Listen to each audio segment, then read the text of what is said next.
strapline, Learning Today for Our Tomorrow, really does encapsulate everything that we do. It is about high aspirations, high expectations, and our expectation is that our young people have those high expectations for themselves.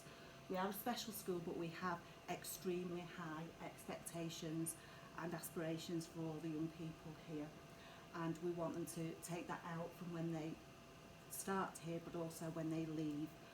We are today focusing on transformational teaching and learning, and we very much have that can-do ethos here, where we look at what learners can do, not at what they can't do.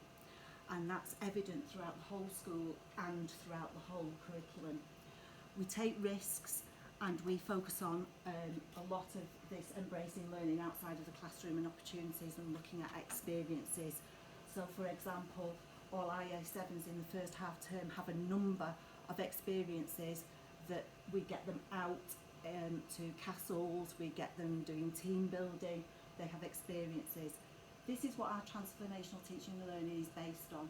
If you don't know how to put a coat on or which way round it goes, and you've got no awareness of where your arm's going, then learners struggle sometimes to self-regulate or understand or make meaning of it. How do you translate that information into completing an activity? And we all, including me, think sometimes it's around more vocabulary, clear instructions, giving good feedback, speaking and listening. But actually, if you think about processing information, there's a step before that, and that's around senses and how your senses work. So we've got the pyramid of learning. So at school we look not just at academic learning, but the daily living activities and having good behaviour, which leads to academic learning. But what underpins that, how do we get to the top of the pyramid? So we have our sensory systems, and it reinforces the importance of effective sensory processing in all that we do. Our kids are remarkable. If you think we're already developed, you're listening to me, but they've got to go through all of this, the motor development and the sensory development, to actually get to academic learning. So what you will see today is all this going on in our teaching and learning. At the bottom you've got the central nervous system, and you have the fore and the near senses that help regulate their signals to the central nervous system in order for them just to sit down, behave, and help them regulate all the time to adapt to environments and to experiences. What you might have is sensory overload. This can come through poor organisation, aggression. So if you just like to start doing your 8 times table backwards, if you start writing them down, you're going to experience sensory overload. Swap hands.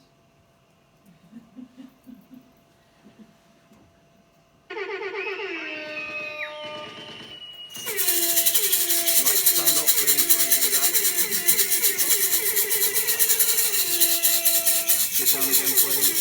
So it's now doing 7 times table, please. 7 times table.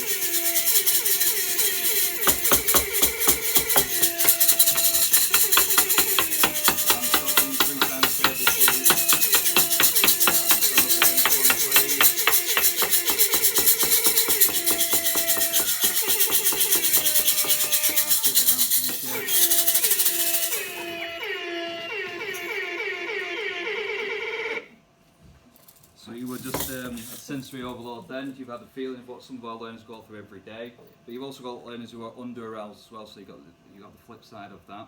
And it's about the individual approaches and what we do for both types of learners, and that's hopefully what you're going to see today, because it is quite an experience having that overload.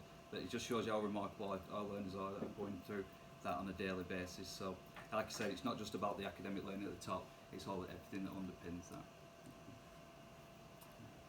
So those are the conditions for a transformative learning environment, and that's what we look at every day in terms of putting in place for the young people here at Oakfield. We very much have a whole school approach to this. It's an integral part of what we do, and it's blended into our teaching and learning. It isn't separate, it isn't an add-on, it's something that we do throughout the school. It isn't something that we do just for the less able young people. It isn't something that we do for the more able. It is around putting it into everything that we do. We teach explicitly coordination, concentration, listening skills. Physical activities are done throughout the day to support that sensory regulation and processing, and allowing learners to be able to adapt it and take it to different activities and different learning experiences. So what happens as a result of that? This is what happens as a result. Learners can then access the curriculum. They're engaged, they're happy, they've got improved communication and social interaction skills, and it does therefore impact on their attainment. Here at Oakfield we have a Progress 8 score for our SEND learners that we're very proud of. This is what you're going to see, this is what it looks like, those are the activities you're going to go and have a look at out there. And this, try and relate those activities to the pyramid of learning that David just showed you, and the outcomes for young people. These are all vital ingredients to learning. So the outcomes are confidence, concentration, things of daily life, body and awareness, emotional responses. Learners have that experience and they're able to know about what happens and how they can transfer that into their daily life, which makes them much more confident and makes them more ready to learn. And that's what this is about. It's about being ready to learn. And the pyramid of learning, how do we best prepare our young people to be ready to learn and also for their future lives? Because when they leave here, they're 16, 17, 18, 19. How are they best prepared for that? So the question we want you to look at today is, how can we build on our strength of a holistic approach to teaching and learning to improve life chances